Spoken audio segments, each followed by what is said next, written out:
வணக்கம். ஏப்ரல் 22 நடந்த ஒரு மிகப்பெரிய தீவிரவாத தாக்குதலை பற்றின ஒரு ஆழமான ரிப்போர்ட்டை இதற்கு முன்பு நீங்க பார்த்திருப்பீர்கள். பார்ட் 1. யார் இந்த தீவிரவாதிகள், எப்படி வந்தார்கள், இதற்கு பின்னாடி இருக்கக்கூடிய நபர்கள் என்கிற பல்வேறு விஷயங்கள். இந்த பதிவில் எப்படி பாகிஸ்தான்ல இருந்து கொண்டே 7 நபர்கள் இந்த ஒட்டுமொத்த விஷயத்தை கையாண்டார்கள், எப்படி அந்த ஹேண்டில் செய்தார்கள் என்கிற அந்த நபர்களை பற்றின ஒரு டீட்டெயில்டான ரிப்போர்ட் மட்டுமல்ல, எப்படி இந்தியாவில் இருக்கக்கூடிய இந்துத்துவ சக்திகள், RSS, பிஜேபி, இந்து கொடியை பிடித்துக் கொண்டு எந்த அளவில் பாகிஸ்தான் பார்க்கக்கூடிய அந்த கனவை அரங்கேற்றி வருகிறார்கள் என்கிற அந்த உண்மையும் நீங்க பார்க்க போகிறீர்கள். அதனால் இந்த வீடியோவை கடைசி வரை பாருங்கள். ஏப்ரல் 22 பெஹல்காம் பைசாரன் என்கிற இந்த 5 6 டெரரிஸ்ட் வந்ததாக ஒரு தகவல் கிடைத்தது. 26 நபர்கள் கொல்லப்பட்டார்கள். 3 தீவிரவாதிகளை பற்றின ஸ்கெட்சும் வெளியாகி இருக்கிறது. இந்த ஸ்கெட்சை நீங்க பார்த்து வருகிறீர்கள். இந்த கான்ஸ்பிரசிக்கு பின்னாடி இருக்கக்கூடிய நபர்கள் யார், எப்படி இது அரங்கேற்றப்பட்டது, எப்படி பாகிஸ்தானுக்கும் இந்த நபர்களுக்கும் இருக்கக்கூடிய தொடர்பு இருக்கிறது என்கிற பல்வேறு விஷயத்தை நாங்க எக்ஸ்போஸ் செய்ய போகிறோம். த ரெசிஸ்டன்ஸ் ஃபோர்ஸ் என்கிற ஒரு அமைப்பு 2019 அமைக்கப்பட்டது. அதாவது ஆர்டிகல் 370 நீக்கப்பட்டது. It is a shadow organisation of Lashkare Taiba, Hafiz சயீதுடைய ஆர்கனைசேஷன். இந்த அனைத்தையுமே பார்ப்பதற்கு முன்பு ஒரு நபருடைய படத்தை நான் உங்களுக்கு எடுத்து காட்டுகிறேன். சைஃபுல்லா காஷ்மீரி. இந்த நபர் தான் TRF உடைய கமாண்டர், அதாவது சீஃப் ஆஃப் TRF. இந்த போட்டோ பாகிஸ்தான்ல இருக்கக்கூடிய ஒரு ஐடென்டிட்டி கார்டுல இருந்து எடுக்கப்பட்டது. இந்த நபருடைய இன்னொரு படத்தை நீங்க பார்க்கிறீர்கள். அந்த வட்டமாக மார்க் செய்யப்பட்ட இந்த நபர் தான் சைஃபுல்லா காஷ்மீரி. இந்த தாக்குதலுக்கு பின்னாடி இருக்கக்கூடிய மிக முக்கியமான நபர் இந்த நபர் தான். ஆனால் சைஃபுல்லா காஷ்மீரி தான் உண்மையான மாஸ்டர் மைண்டா அல்ல இந்த நபரை முன்னிறுத்தி இதற்கு பின்னாடி பல்வேறு நபர்கள் வேலை பார்த்தார்களா என்கிற அந்த உண்மையை நீங்க பார்க்க போறீர்கள். இன்னைக்கு உள்ள இந்த இன்வெஸ்டிகேட்டிவ் ரிப்போர்ட் மிக முக்கியமாக இருக்கிறது. அதனால் நீங்க இதை கவனமாக பார்க்க வேண்டும். சைஃபுல்லா காஷ்மீரி யார் என்று நீங்க பார்த்தீர்கள்னா, ஹாஃபிஸ் சயீதுக்கு மிக நெருக்கமாக இருக்கக்கூடிய நபர். லஷ்கரே தொய்யபாவில் இருக்கக்கூடிய ரேங்க் படி நீங்க பாருங்க, 3வது இடத்தில், டாப் பொசிஷன் இருக்கக்கூடிய 3வது இடத்தில் சைஃபுல்லா காஷ்மீரியோட இடம் இருக்கிறது. TRF உடைய ரியாலிட்டி நான் உங்களுக்கு ஏற்கனவே எடுத்து காட்டி விட்டேன். லஷ்கரே தொய்யபாவுடைய ஒரு விங்காக தான் இது வேலை பார்க்கிறது. லஷ்கரே தொய்யபா ஏற்கனவே பேன் செய்யப்பட்ட ஒரு தீவிரவாத அமைப்பு. பாகிஸ்தானை பொறுத்தவரையில் ISI ஏஜென்சி தான் இந்த ஒட்டுமொத்த தீவிரவாத செயல்களை அங்க நடத்தி வரும், சப்போர்ட் செய்து வரும். லஷ்கரே தொய்யபா பேன் செய்யப்பட்டதற்கு பின்பு ஃபண்டிங் அவர்களுக்கு நேரடியாக கொடுக்கப்பட முடியவில்லை. அதனால் ஒரு புதிய ஆர்கனைசேஷன் அவர்கள் தொடங்கினார்கள். அதுதான் TRF. இப்போ TRFக்கு ஃபண்டிங் போகும். TRF வழியாக லஷ்கர் தொய்யபாவுக்கு அந்த ஃபண்டிங் போகும். ஏன்னா நீங்க நேரடியாக ஃபண்டிங்கை கொடுக்கும்போது இன்டர்நேஷனல் ஏஜென்சிகளுக்கு முன்பு நீங்க பதில் கொடுக்க முடியாது. அதனால் நேரடியாக இந்த ஃபண்டிங் கொடுக்காமல் TRF போன்ற புதிய புதிய அமைப்புகளை உருவாக்கி அந்த வழியாக இந்த ஃபண்டிங் எல்லாம் பாகிஸ்தானின் ISI கொடுத்து வரும். TRF மட்டுமல்ல, TRF போன்ற இன்னும் பல சின்ன சின்ன ஆர்கனைசேஷன்ஸ்கள் அங்கே உருவாக்கப்பட்டது. பெஹல்காமில் நடந்த இந்த தாக்குதலுக்கு பின்பு 6 7 நபர்களுடைய இன்வால்வ்மெண்ட் இருப்பதாக எங்களுக்கு தகவல் கிடைத்திருக்கிறது. உறுதியான தகவல். எங்களுடைய ஒட்டுமொத்த இன்வெஸ்டிகேஷன் நீங்க பார்க்கும்போது ISI உடைய இன்வால்வ்மெண்ட் மிக முக்கியமாக இருப்பதாக எங்களுக்கு அந்த தகவல் கிடைத்தது.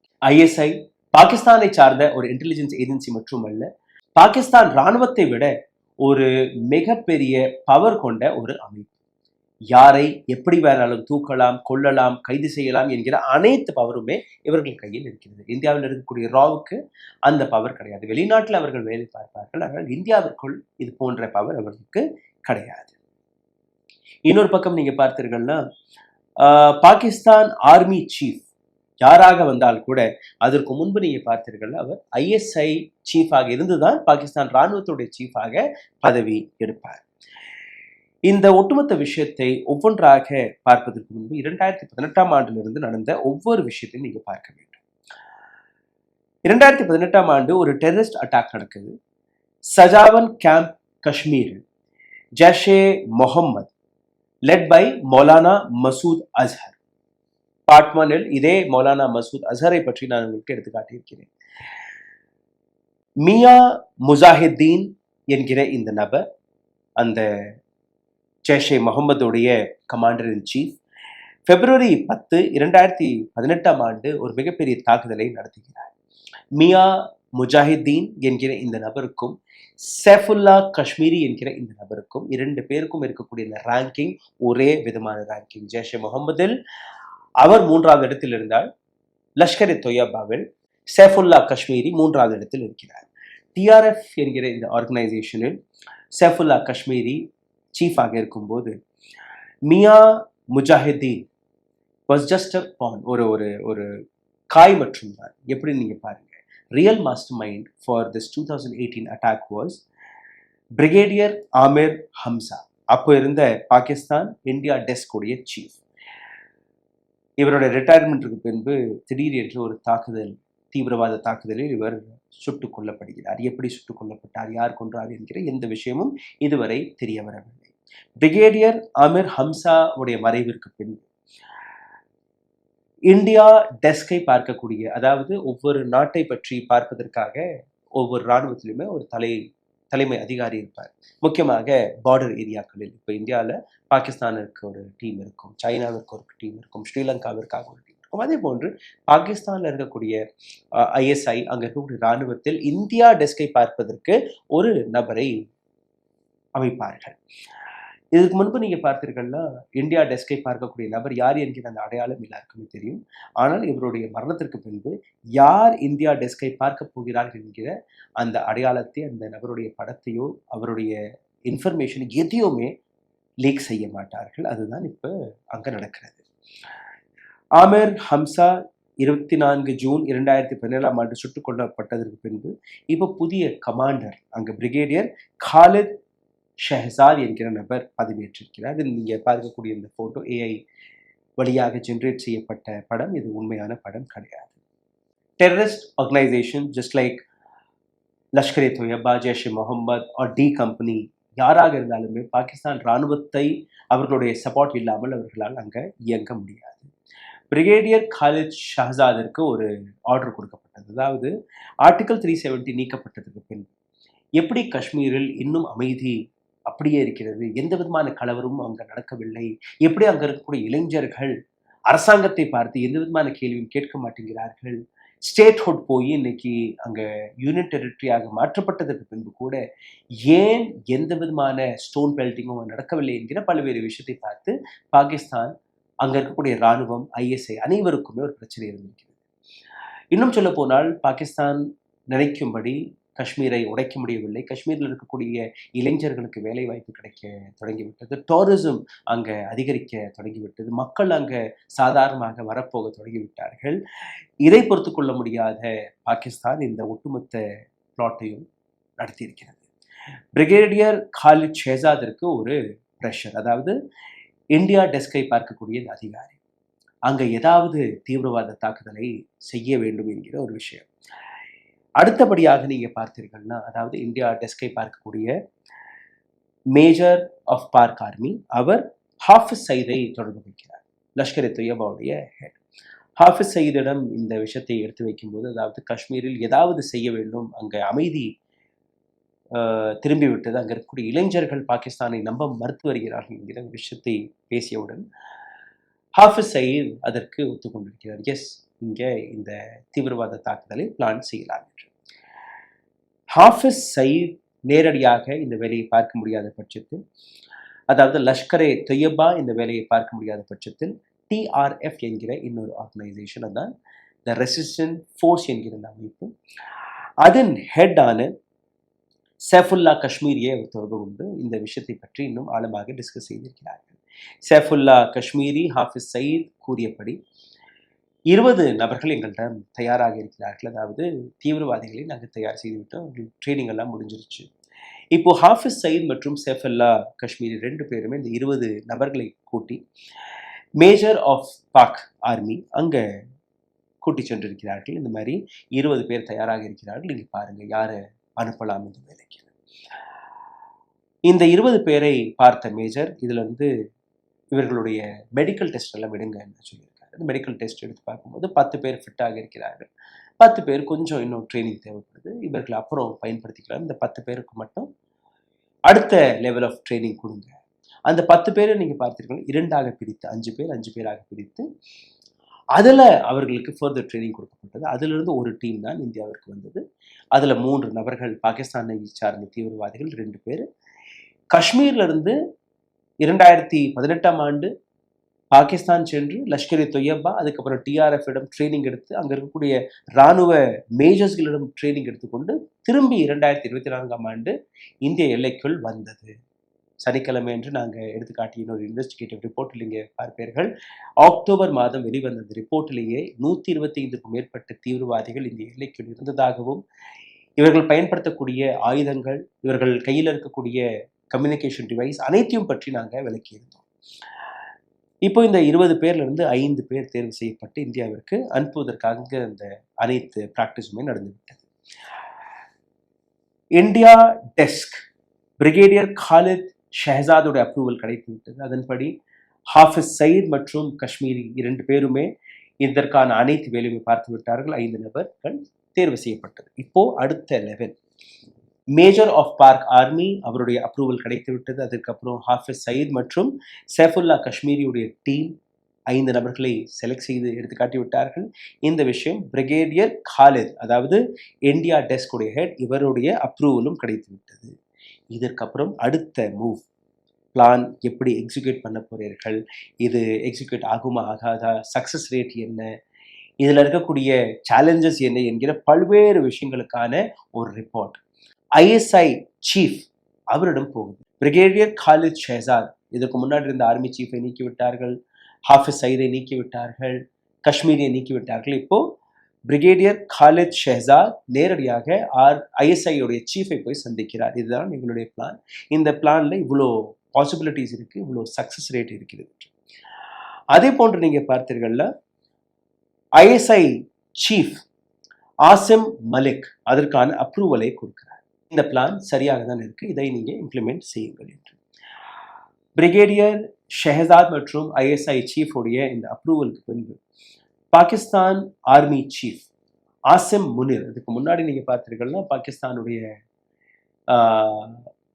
இப்போ இருக்கக்கூடிய army chief Asif Munir ISI உடைய சீஃபாகவும் பணிபுரிந்திருக்கிறார்.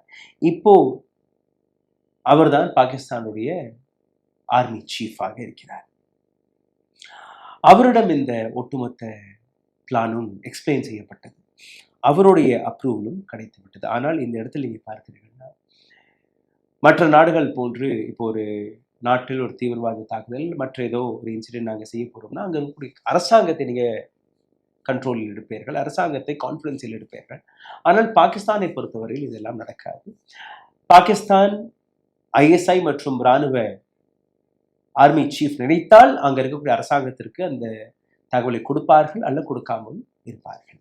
இந்த விவகாரத்தில் பாகிஸ்தான் பிரைம் மினிஸ்டருக்கு இந்த தகவல் கொடுக்கப்பட்டதா இல்லையா என்கிற அந்த கேள்வி எனக்கு இருக்கிறது. அதனாலதான் கூறினேன் 6 அல்ல 7 நபர்கள் இதில் இன்வால்வ் ஆக இருப்பார்கள் என்கிற அந்த எண்ணிக்கை கடைசியில் அந்த ஒரு கன்ஃபியூஷன் இருக்கிறது. Shahbaz Sharif, the PM of Pakistan, இவருக்கு இந்த தகவல் கிடைத்ததா இல்லையா என்கிற அந்த விஷயம் உறுதிப்படுத்தப்படவில்லை. சனிக்கிழமை என்று நான் எடுத்துக்காட்டிய அந்த ரிப்போர்ட்டில் நீங்கள் பார்த்தீர்கள்னா இவர்கள் கையில் இருக்கக்கூடிய ஆயுதங்கள் AK-47, LMG, இது போன்ற பல்வேறு விஷயங்கள். அங்கிருந்து இவர்கள் கிளம்பி வரும்போது, அதாவது காட்டு பகுதியிலிருந்து இவர்கள் வரும்போது இவர்கள் கிடைக்கக்கூடிய ட்ரைனிங்கை நீங்கள் பார்த்தீர்கள்னா 10 நிமிடத்திற்கு 1 கிலோமீட்டர் வரை இவர்கள் நடப்பார்கள். பனி பெய்ந்து விட்டால் அங்கேயே அந்த பனியை தாங்கி கொண்டு அங்கேயே ஒளிந்திருக்கக்கூடிய அந்த ட்ரைனிங் இருக்கும். உணவு கிடைக்கவில்லை என்றால் அந்த காட்டில் இருக்கக்கூடிய பொருட்களையே வைத்து எப்படி சமாளிக்கலாம் என்கிற அந்த ட்ரைனிங் இருக்கும். 2வது நீங்க பார்த்தீர்கள்னா அக்டோபர் மாதத்தில் வெளிவந்த தைனிக் பாஸ்கருடைய ரிப்போர்ட் படி அருகே இருக்கக்கூடிய ஒரு சில கடைகளை இவர்கள் சூறையாடி இருக்கிறார்கள். அந்த கடையில் எவ்வளவு ரூபாய்க்கு இவர்கள் பொருட்கள் எடுத்தார்களோ இந்த பொருட்களுக்கு டபுளாக அந்த இடத்தில் பணத்தையும் வைத்து சென்றிருக்கிறார்கள். முக்கியமாக மேகி பேக்கெட்ஸ் எல்லாம் அங்கே திருட்டு போனது. இது எல்லாமே இன்வெஸ்டிகேட்டிவ் ஏஜென்சிகளுக்கு, இன்டெலிஜென்ஸ் ஏஜென்சிகளுக்கு தெரிந்திருக்கிறது. அதாவது இது போன்ற வேலைகளை தீவிரவாதிகள் தான் பார்ப்பார்கள் என்கிற அந்த விஷயம் இவர்களுக்கு தெரியும். ஆனால் கூட பெரிய அளவில் எந்த விதமான இன்வால்வ்மெண்ட்டும் எந்த விதமான ஆக்ஷனும் எடுக்கப்படவில்லை. TRF is a shadow organization of Saifullah Kashmiri. இவர் இந்த ஒட்டுமொத்த அட்டாக்கிற்கான மாஸ்டர் மைண்ட் கிடையாது. மாஸ்டர் மைண்ட் யாருன்னு நீங்க பார்த்தீர்கள்ல, ஹாஃபிஸ் சயீத் வழியாக தான் ஷெஃபுல்லா காஷ்மீரிக்கு வேலை போயிருக்கிறது. அதற்கப்புறம் ISI chief, army chief, prime minister of Pakistan, இது போன்ற பல்வேறு நபர்கள். ஆக மொத்தம் 7 நபர்களுடைய படத்தை நீங்கள் பார்த்து விட்டீர்கள். இதற்கு முன்பு அந்த 5 நபர்கள் எப்படி உள்ள வந்தார்கள், அவர்களுடைய படங்களையும் நீங்கள் பார்த்து விடுங்கள். இவர்களுடைய நோக்கம் என்ன? நேரடியாக மக்களை கொல்லுவது மட்டும்தானா? கிடையாது. இவர்கள் வரும்போதே நீங்க பார்த்தீர்கள்னா பாடி கேமரா இல்லை அந்த இப்போல்லாம் நீங்கள் கேமிங் எல்லாம் பார்த்தீர்கள்னா அந்த கன்னுக்கு பின்னாடி ஒரு கேமரா ஃபிட் ஆகுது. அந்த மாதிரியெல்லாம் இவர்கள் ஃபிட் செய்து வைத்திருந்திருக்கிறார்கள். அதாவது இவர்கள் செய்யக்கூடிய விஷயங்கள், அந்த தாக்குதல், அந்த துப்பாக்கி சூடு, இது எல்லாமே அவர்களுடைய கேமராக்களில் பதிவாகி இருக்கிறது. வெளிவந்த படங்கள் வேறையாக இருந்தால் கூட இவர்களிடம் அந்த ஃபுட்டேஜ் எல்லாமே இருக்கிறது. இதற்கு பின்னாடி இருக்கக்கூடிய உத்தேசம் என்னன்னு நீங்கள் பார்த்தீங்கன்னா, இது போன்ற வீடியோக்களை எடுத்துக்காட்டி அவர்கள் செய்த சாதனைகளை ட்ரெயினிங் ப்ராசஸும் போது இவர்கள் பயன்படுத்துவார்கள். அல்ல சோஷியல் மீடியாவில் அதை ப்ரொபகண்டாவிற்காக பயன்படுத்துவதற்கு உபயோகமாக இருக்கும் என்கிற அந்த விஷயத்திற்கு தான் இவர்கள் இப்போல்லாம் அட்வான்ஸ்ட் லெவலில் அந்த கேமராலாம் யூஸ் பண்ணிட்டு வர்றாங்க. பாகிஸ்தான் ஆர்மி, ISI, லஷ்கர் தொய்யபா இவர்களுடைய குவார்டினேட்டட் எஃபர்ட் தான் இந்த தாக்குதலுக்கு மிக முக்கியமான காரணமாக இருக்கிறது. ஹிந்து முஸ்லிமை செப்பரேட் செய்து எதற்காக கொன்றார்கள் என்கிற அந்த கேள்வி. ஏன்னா காஷ்மீர் ஏதோ ஒரு வழிகள் பாகிஸ்தானை நம்பாமல் இப்போ இந்திய அரசாங்கத்தை நம்ப தொடங்கி இருக்கிறது. அங்கே இருக்கக்கூடிய இளைஞர்களுக்கு வேலை வாய்ப்பு கிடைக்கிறது. டூரிசம் அதிகரிக்கும் போது அங்கே இருக்கக்கூடிய மக்களுக்கு பணம் போய் சேர தொடங்கிய உடனேயே இப்போ இந்த மாதிரியான ஒரு சுச்சுவேஷனை நாங்கள் நடத்தினோம்னா காஷ்மீரில் இருக்கக்கூடிய நபர்கள் வெறுக்கப்படுவார்கள், மற்ற நபர்கள் அவர்களை தாக்க தொடங்குவார்கள், அங்கே இருக்கக்கூடிய இஸ்லாமியர்கள் மீது தாக்குதல்கள் நடக்கும். அப்படி நடக்கும்போது நெக்லெக்டாக பார்க்கப்படுவார்கள் காஷ்மீரை சார்ந்த மாணவர்கள், காஷ்மீரை சார்ந்த நபர்கள். அப்போ பாகிஸ்தான் அப்படியே முதுகை தட்டி கொடுத்து நாங்கள் இருக்கிறோம் என்ற ஒரு இமோஷனல் கார்டை பிளே செய்யலாம். மறுபடியும் காஷ்மீர் எப்படி பயங்கரவாதத்திற்கு பயன்பட்டதோ அதே போன்று அதை நடத்தலாம் என்கிற அந்த நோக்கம்தான் பாகிஸ்தான். இப்போ இந்தியாவில் இருக்கக்கூடிய நபர்கள், முக்கியமாக இந்துத்துவவாதிகள், RSS சார்ந்த நபர்கள், இது போன்ற நபர்கள் செய்யக்கூடிய செயல் என்ன? ஆங்காங்கே நீங்க பார்த்தீர்கள்னா காஷ்மீரி மாணவர்களை தாக்குகிறார்கள், இஸ்லாமியர்களை தாக்குகிறார்கள். இதே பெஹல்காம் இன்சிடென்ட்டை வைத்து எத்தனை தாக்குதல்கள் நடந்திருக்கிறது. அப்போ பாகிஸ்தான் நினைத்தது என்ன? காஷ்மீர் வளரக்கூடாது, காஷ்மீரில் நடக்கக்கூடிய டெவலப்மெண்ட் போகக்கூடாது, அங்கே இருக்கக்கூடிய டூரிசம் வளரக்கூடாது. காஷ்மீரில் இருக்கக்கூடிய டூரிஸ்ட்களை நேரடியாக தாக்கும் போது ஹிந்து யார், முஸ்லிம் யார் என்று கேட்டு வெறும் ஹிந்துக்களை கொன்றாலே போதும், மோடியிடம் போய் இந்த மெசேஜை கொடு என்று கூறும்போது அங்க கலவரம் வெடிக்கும் என்கிற நோக்கம் தான். ஆனால் அங்கிருந்து திரும்பிய டூரிஸ்ட் என்ன பதில் கொடுத்தார்கள்? அங்க இருக்கக்கூடிய இஸ்லாமியர்கள் எங்களை விட்டுக் கொடுக்கவில்லை, காஷ்மீரிகள் எங்களை விட்டுக் கொடுக்கவில்லை. டிரைவர்ஸ்களாக இருக்கட்டும், ஹோட்டல் மேனேஜர்ஸ்களாக இருக்கட்டும், ஹோட்டல் முதலாளிகளாக இருக்கட்டும், சாப்பாடு என்ன, தங்குறது என்ன, எங்களுடைய வீட்டுக்கு திரும்புவதற்கான ஃப்ளைட் டிக்கெட் என்ன, அனைத்துமே ஃப்ரீ என்று கூறியது மட்டுமல்லாமல் எங்களுக்கு பாதுகாப்பாக அவர்கள் தான் இருந்தார்கள் என்கிற ஒரு விஷயத்தை வெளிப்படையாக எடுத்து காட்டினார். ஆனால் இந்த நாட்டில் இருக்கக்கூடிய கோதி மீடியா என்ன செய்தது? ஹிந்து முஸ்லிம் என்கிற அந்த கலவரத்தை தூண்டக்கூடிய அனைத்து வேலையுமே பார்த்தது. இந்த நாட்டில் இருக்கக்கூடிய RSS, BJP, சங்க பரிவார், ஹிந்துத்துவவாதிகள் இவர்கள் செய்யக்கூடிய செயல் என்ன? ஒரு சில வீடியோக்களை நானே உங்களுக்கு எடுத்து காட்டினேன். எந்த அளவில் இந்த நபர்கள் காஷ்மீரில் நடந்த தாக்குதலை வைத்து ஒட்டுமொத்த இஸ்லாமியர்களை தாக்கி வருகிறார்கள், பாகிஸ்தானுடைய ஏஜெண்டாவை எந்த அளவில் இவர்கள் அரங்கேற்றி வருகிறார்கள் என்று நீங்க புரிந்து கொள்ள வேண்டும். இப்ப சொல்லுங்க, யார் உண்மையான தேசபக்தர்? காஷ்மீரிகளா அல்ல இது போன்ற கோமாளிகளா என்று. இது மட்டுமல்ல, பாகிஸ்தான் சார்பாக 2-3 ப்ரொபகண்டாவும் பரப்பப்பட்டது. ஒரு ஆடியோ வெளிவந்தது. ஆடியோ நீங்க பார்த்தீர்கள். இந்த சம்பவம் முடிந்த உடனேயே அங்க 2 இராணுவ அதிகாரிகள் போய் உயர் அதிகாரிகளிடம் பேசியபடி ஒரு ஆடியோ போன்ல பேச. இதுல அந்த அதிகாரி உயர் அதிகாரிகளிடம் பேசி வருகிறாராம். அதாவது, ஐயா நாங்க இங்க வந்துட்டோம், ஸ்பாட்ல அங்கங்க நீங்க பார்த்தீர்கள்னா சவங்கள் கிடக்குது, இங்க இராணுவத்தால் பயன்படுத்தக்கூடிய அந்த ஷெல்ஸ் இருப்பதாக கூறியிருக்கிறார்கள். அதாவது எந்த அளவில் இந்த ப்ரொபகண்டா பொய்யாக இருக்குதுன்னு நீங்கள் பார்த்தீர்கள்னா, முதல் தவறு பாகிஸ்தான் ப்ரொபகண்டா செய்யும்போது அவர்கள் செய்த தவறு எப்படி இங்கே இருக்கக்கூடிய பிஜேபியினர்கள், பிஜேபி ஐடி செல் எதை வேணாலும் கலட்டி விடலாம், யார் வேணாலும் நம்புவார்கள் என்று நம்புகிறார்களோ அதே போன்றுதான் அங்கே இருக்கக்கூடிய நபர்கள். இராணுவம் முக்கியமாக இது போன்ற ஸ்பெஷல் ஆபரேஷனும் போது அல்ல அதிகாரிகளிடம் பேசும்போது எப்பவுமே மொபைல் ஃபோனில் பேச மாட்டார்கள். அவர்களுக்காக ஒரு தனிப்பட்ட முறையில் செக்யூர்ட் லைன் இருக்கும். இப்போ இந்த ஆடியோவை நீங்கள் கேளுங்கள். இதற்கப்புறம் இதற்கான இன்னொரு உண்மையும் நான் உங்களுக்கு எடுத்து காட்டுகிறேன். முதலில் இந்த ஆடியோவை கேளுங்கள். हाँ भैया जी, क्या रिपोर्ट है? सर ये मैं इंसिडेंट साइट पर पहुंच गया हूँ। डिटेल्स बताओ, डिटेल्स। सर ये टारगेटेड ऑपरेशन लग रहा है। सर जो जानकारी हमें मिली है वो 28 मारे गए हैं और इतने ही कोई लगभग घायल है सर। हाँ ओके। सर बताया जा रहा है कि कुछ मखोटों ने रास्ता रोका, आईडी कार्ड, आधार कार्ड वगैरह चेक किए और जो हिंदू थे उन पर बस सीधा फायर किया सर। सर क्यूआरटी भेज दी है, मैं सर्च ऑपरेशन करना। हाँ और छाड़ यार सर्च ऑपरेशन, सब घायलों को एम्बुलेंस में डालो and take them to hospital. Sir பத்தா நீங்கள் ஆடியோவுக்கான ஒரு சிறிய பகுதியை கேட்டிருப்பீர்கள். முழு ஆடியோ 1 நிமிடம் 24 நொடி போல். நான் ஒரு 30 செகண்ட்ஸ் தான் காட்டியிருக்கேன்.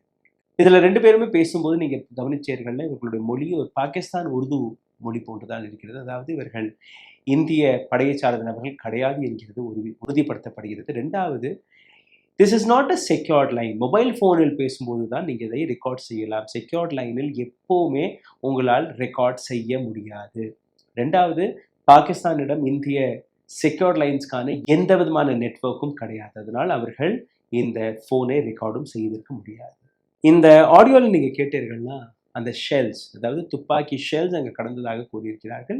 அந்த உயர் அதிகாரி உடனடியாக அந்த ஷெல்ஸ் எல்லாம் அங்கேருந்து அகற்றி எடுத்துகிட்டு வந்து யாருக்குமே இந்த ஷெல்ஸ் எல்லாம் இங்கே கடந்ததாக சொல்லக்கூடாது. அதாவது பாகிஸ்தான் எடுத்து வைக்கக்கூடிய விஷயம் என்ன, பிஜேபி அல்ல இந்திய அரசாங்கமே இந்த தீவிரவாத தாக்குதலை தானாகவே பிளான் செய்து இந்த வேலையை பார்த்திருக்கிறார்கள். பாகிஸ்தான் மீது பொய் பழியை சுமத்துகிறார்கள். ஆனால் இன்னொரு இடத்துல இவர்கள் எப்படி பிடிபட்டிருக்கார்கள் நீங்கள் பார்த்தீர்கள்னா, காட்ரேஜ், அதாவது இந்த துப்பாக்கி குண்டுகள் முக்கியமாக நாம் ரஷ்யாவிடம் இருந்ததுனா வாங்கிட்டு வரோம். அப்போ அந்த துப்பாக்கி குண்டுகளில் ரஷ்யாவுடைய முத்திரை இருக்குமா, ரஷ்யா இராணுவத்துடைய முத்திரை இருக்குமான்னா கிடையாது. இந்திய இராணுவத்துடைய முத்திரை இருக்கும்னா கிடையாது. எந்த இடத்தில் ஆர்டினன்ஸ் ஃபேக்ட்ரியில் இது தயாரிக்கப்படுகிறதோ அந்த ஃபேக்ட்ரியோடைய முத்திரை மட்டும்தான் இருக்கும். உதாரணத்திற்கு நீங்கள் பார்த்தீர்கள்னா AK-47 நாம் பயன்படுத்தக்கூடிய அந்த கார்ட்ரேஜஸ் அதில் 7.62 mm என்று எழுதியிருப்பார்கள். அதுதான் அந்த ஆர்டினன்ஸ் ஃபேக்ட்ரிக்கான நம்பர்.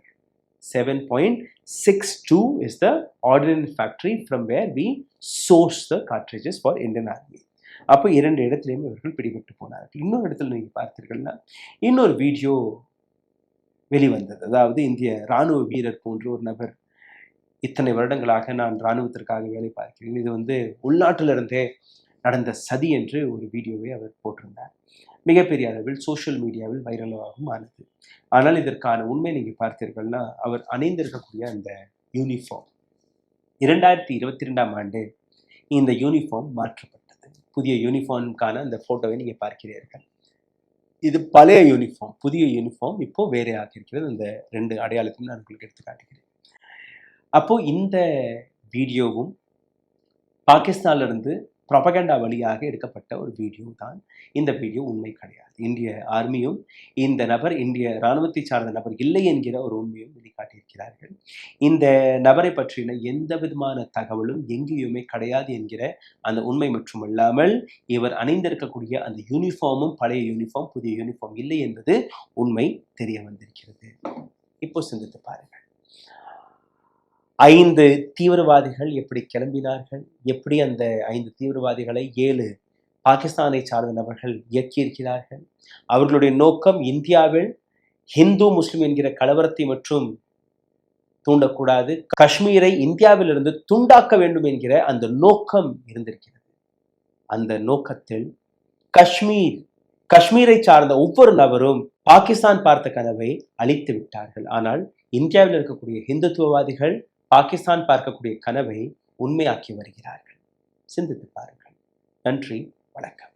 ஊடகம் கார்ப்பரேட் அரசியல்வாதிகளின் கைப்பாவையாக அடிமைகளாக இருந்தது போதும். இனி சாட்டை எடுத்து சுழற்றும் நேரம் வந்துவிட்டது. ஊடகம் பொதுமக்களாகிய உங்களுக்காக உங்களாலேயே இயக்கப்பட வேண்டும். ஊடக சுதந்திரத்திற்காக உங்களின் பங்களிப்பை இன்றே அளித்திடுங்கள்.